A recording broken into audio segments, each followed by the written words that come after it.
ছোট্ট একটা গল্প শেয়ার করি।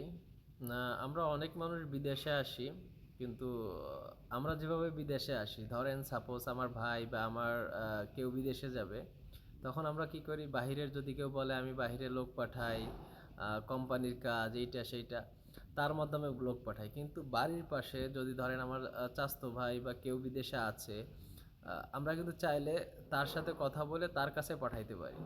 কিন্তু আমাদের এতটা অহংকার ভিতরে, চিন্তা করি যে হ্যাঁ, তার কাছে বলতে যাব কেন, সে কে, আমি আমার ছেলেরে পাঠাবো বা আমার বাইরে পাঠাবো, আমি টাকা দিয়ে বিদেশ পাঠাবো, আমি কোম্পানির বিষয়ে অন্য লোক দিয়ে পাঠাবো, তারপর আমি ভাই ব্রাদারের কাছে যাব না। কিন্তু কখনো এইটা ভাবে না যে আমার চাচতো ভাই বা আমার ভাই যে বিদেশে গেলে হয়তো বা আমার ভাইটার যে সাপোর্ট দিতে পারবে, যে হেল্প করতে পারবে, সেটা কোম্পানির বিষয়ে গেলে বা বাহিরের কারোর মাধ্যমে গেলে এটা পাবে না। আর তখন যখন ওই কোম্পানির কাজে বিদেশে আসে, এখানে আসার পরে ওই লাস্টে ঘুরে ওই চাচতো ভাইরেই ফোন দেয়।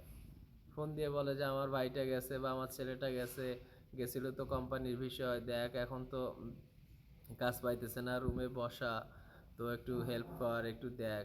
কিন্তু বিদেশে পাঠানোর আগে তখন তো চাচতো ভাইয়ের উপর অহংকার দেখায়, তার সাথে খবরও নেও নাই, তার সাথে কথাও বলো নাই।